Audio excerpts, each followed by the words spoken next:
चंदन चंदन बेटा, इधर इधर तो आ, मेरे साथ मटके तो उठाइयो।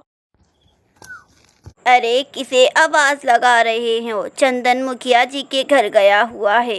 बोल रहा था उनके बेटे किशोर ने गांव के सभी बच्चों को अपने घर बुलाया है। जरूर कोई नई चीज शहर से मंगवाई होगी। कसूर की आदत है, कुछ भी नया मंगवाता है गांव के बच्चों को चिढ़ाने के लिए बुलवा लेता है। अब चंदन देखना, आते ही कोई नई फरमाइश रख देगा। देखो आ गया। माँ बापू, आपको पता है किशोर ने हवेली में इतने बड़े बड़े 4 एसी लगाए हैं।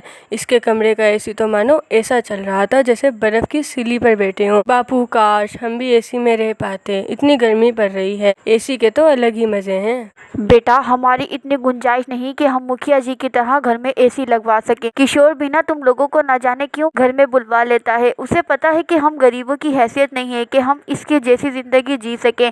तू मत जाया कर किशोर के घर पे। अच्छा, मैं घड़े बेचने जा रहा हूँ, थोड़े घड़े बनाने बाकी हैं, तो वो तू बना लेना। चंदन का पिता किशन घड़े बेचने चला जाता है। चंदन घड़े बनाने बैठ जाता है। घड़े बनाते बनाते उसका दिमाग अभी भी किशोर के घर लगे एसी में था।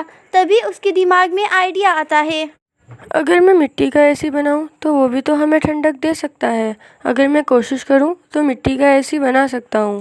चंदन बेटा, किस सोच में पड़ गया? तेरे बापू आएंगे तो गुस्सा करेंगे कि तूने अभी तक घड़े क्यों नहीं बनाए। माँ, मैं मिट्टी का एसी बनाने का सोच रहा हूँ। अगर हम किशोर के जैसा एसी नहीं ले सकते तो हम मिट्टी का एसी तो बना ही सकते हैं ना। मिट्टी का एसी बेटा, वो तू कैसे बनाएगा? माँ चिंता मत करो, मैं कोई ना कोई जुगाड़ कर लूँगा। चंदन अब रोजाना अपना मिट्टी का एसी बनाने की तैयारी में जुट गया और फिर एक दिन चंदन ने बहुत ही बढ़िया मिट्टी का एसी बनाकर तैयार कर दिया। चंदन के माता पिता तो हैरान हो गए कि चंदन ने मिट्टी का एसी कैसे तैयार कर लिया। चंदन ने अपने सभी दोस्तों को अपने घर मिट्टी का एसी दिखाने के लिए बुलवाता है, जिसमें किशोर भी शामिल था। अरे वाह चंदन, तेरा मिट्टी का एसी बहुत बढ़िया है यार। मेरे लिए भी एक मिट्टी का एसी बना दे यार।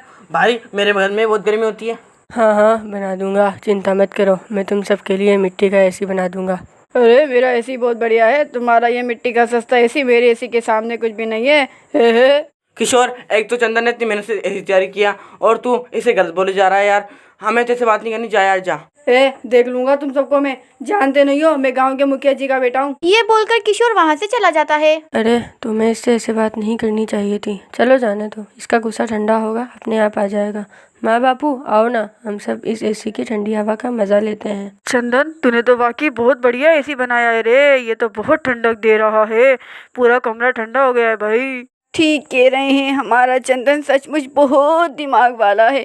पड़ोस के सारे लोग इसे ऐसा ही एसी बनवाने के लिए कह रहे हैं। हाँ माँ, मैं सबके लिए बना दूंगा। कम से कम गर्मी में किसी को परेशानी तो नहीं होगी। मिट्टी का एसी लग जाने से सचमुच गर्मी बहुत कम हो गई थी। चंदन के माता पिता अब रात को सुकून से सो जाया करते थे।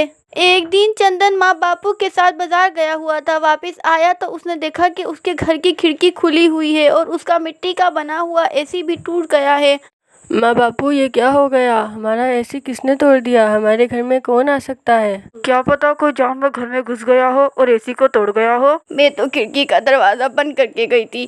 खिड़की कौन खोल सकता है? पर अगर जानवर ही घर में घुसा तो और सामान भी तो छेड़खानी करता, और सामान तो बिखरा हुआ ही नहीं है। फिर एसी टूटा है, होना हो किसी न किसी की तो साजिश है। तभी एक लड़का चंदन के घर आता है। कि चंदन, तेरा मिट्टी का एसी किशोर ने तोड़ा है। वो हंसते हंसते अपने घर के नौकरों को ये बात बता रहा था कि तब मेरे बापू ने ये सुन ली। तुम तो जानते हो मेरे बापू किशोर के घर पर काम करते हैं। बापू, किशोर ने ऐसा क्यों किया? मेरा एसी क्यों तोड़ा उसने? मैंने कितनी मेहनत से बनाया था। तभी मुखिया जी किशोर के साथ आ जाते हैं। अरे मुखिया जी, आप आइए आइए। किशन, मैं तो किशोर को यहाँ माफ़ी मांगने के लिए लेकर आया हूँ। किशोर बेटा, उनसे माफ़ी मांगो। मुझे पता चल गया है कि किशोर ने चंदन का एसी तोड़ दिया। ये बात मुझे उसकी माँ ने बता दी है। भले ही मैं गांव का मुखिया हूँ, पर ये मेरा खुद का बेटा गलत करे ये मैं कैसे बर्दाश्त कर सकता हूँ। अभी ये छोटा है पर अभी से ही बड़ा कंजर है। मैं इसे अभी तो समझा दूँगा ताकि ये बड़े होने तक सही गलत की पहचान हो। बाकी ये कमीनापन ज़रूर करेगा। किशोर बेटा, तुमने चंदन का एसी तोड़कर सही नहीं कहा। मैं तुम्हारा गला घोट के इतना बुरा कूटूं, बस क्या करूं? चंदन से माफ़ी मांगो। और कंजरपना नहीं करो।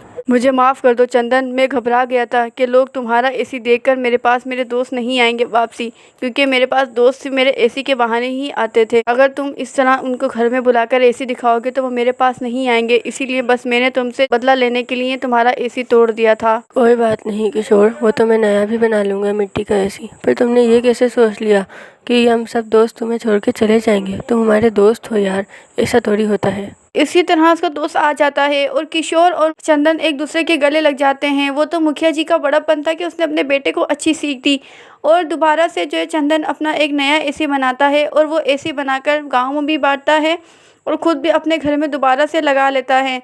तो ये कहानी कैसी लगी आप लोगों को? अगर अच्छी लगी हो तो इस वीडियो को लाइक करें, शेयर करें एंड सब्सक्राइब करें और बेल आइकन को ज़रूर प्रेस करें। Bye bye, take care.